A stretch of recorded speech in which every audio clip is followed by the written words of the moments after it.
अस्सलाम वालेकुम एवरीवन, कैसे हैं आप लोग। आई होप कि आप अपने घरों में बिल्कुल ठीक ठाक होंगे और बहुत खुश होंगे। Welcome to Anmol's kitchen.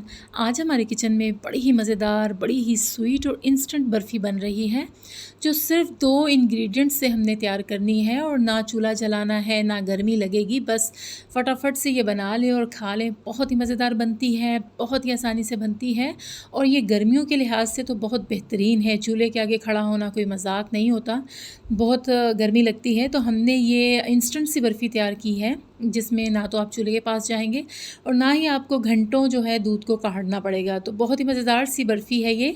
तो चलें इसे बनाना शुरू करते हैं। अगर आप मेरे चैनल पे नए हैं तो मेरे चैनल को करें सब्सक्राइब और साथ में लगे बेल को प्रेस करें। ये बिल्कुल फ्री है। बिस्मिल्लाहिर्रहमानिर्रहीम। तो बर्फ़ी बनाने के लिए हमने पनीर का इस्तेमाल किया है। दूध से पनीर तैयार करके मैंने फ़्रिज में रखा हुआ था, तो उससे मैंने ये बर्फ़ी तैयार की है।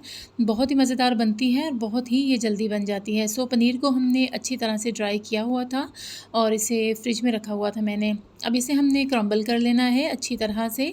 जब अच्छी तरह से ये क्रम्बल हो जाएगा तो हाथ की ये साइड जो होती है, इससे हमने इसे मसलते हुए स्मूथ कर लेना है। क्योंकि ये अभी थोड़ा सा भुरभुरा सा है, क्रम्बल किया हुआ है, तो इसे हमने इस तरह मसल के स्मूथ कर लेना है जब तक कि इसकी कंसिस्टेंसी जो है बिल्कुल वो स्मूथ सी ना हो जाए और मलाई की तरह ना हो जाए।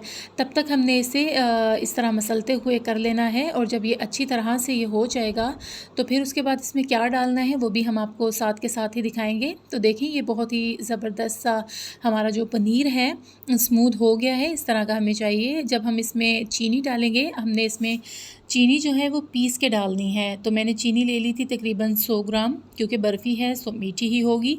तो 100 ग्राम चीनी लेके मैंने अच्छी तरह से ग्राइंड कर ली थी और उसे मैंने स्ट्रेन कर लिया था, सिफ्ट कर लिया था, जिससे ताकि ये बिल्कुल अच्छी सी और फाइन सी हो जाए। अब जब हमने पनीर को और चीनी को मसलना है, उसी तरह से हमने हाथ की मदद से इसे मसलते जाना है। तो इसमें थोड़ा सा वो लिक्विडीपन सा आ जाएगा ना, थोड़ी सी हो जाएगी स्टिकी सी।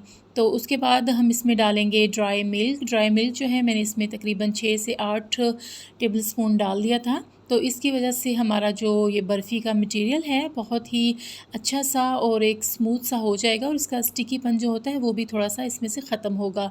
सो दूध को भी अच्छी तरह से हमने पनीर में और चीनी में मिक्स कर लेना है और इसकी एक डो सी तैयार कर लेनी है। देखिए मैंने पहले 4 टेबलस्पून दूध के डाले थे और उसके बाद फिर मैंने 2 टेबलस्पून डाल दिए थे, क्योंकि मुझे लग रहा था कि थोड़ा सा इसे और डालना चाहिए, तो फिर ये हमारी ये जो बर्फ़ी का मटेरियल है बहुत अच्छा सा हो जाएगा। बर्फ़ी हमारी बहुत अच्छी सी सेट हो गई है। अब यही हमें इसकी जो थी कंसिस्टेंसी चाहिए थी और इतनी ही हमें स्मूथ चाहिए थी। अब इसे हमने मोल्ड में सेट करके रखना है। तो मोल्ड मैंने एक ले लिया है चौरस, और इसमें मैंने बटर पेपर लगा लिया है ताकि हमारी बर्फ़ी जो है अच्छी तरह से निकल जाए। और बीच में मैंने देसी घी थोड़ा सा लेके वो ब्रश कर दिया था और इसमें हमने लगाने हैं पिस्ते। सो बटर पेपर के ऊपर हमने पिस्ते जो हैं सारे स्प्रिंकल कर देने हैं अच्छी तरह से और ऊपर इसके हम बर्फ़ी डालेंगे और उसे सेट कर लेंगे।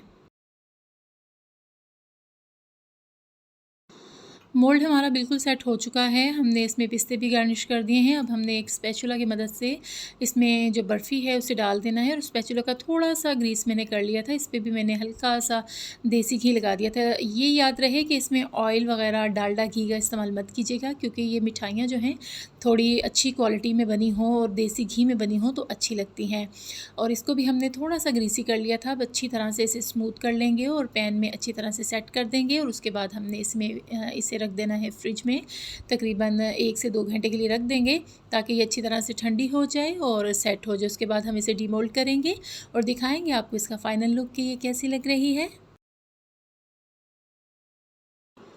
सो बर्फ़ी को हमने 2 घंटे के लिए फ्रिज में रख दिया था और ये बहुत अच्छी सी सेट हो गई है। अब इसे हमने निकाल लेना है। बहुत ही आसानी से ये डिमोल्ड हो जाती है, क्योंकि हमने बटर पेपर लगाया हुआ है। तो इसे अच्छी तरह से हमने इसी तरह उठा के रख लेना है और इसे रखेंगे कटिंग बोर्ड पे या कोई भी आपके पास बोर्ड हो उस पर रख लें। और बड़ी ही आसानी से इसका बटर पेपर जो है उतर जाता है, क्योंकि हमने इस पर घी जो है वो ग्रीस किया हुआ था, तो ये बड़ी ही आसानी से उतर जाएगा।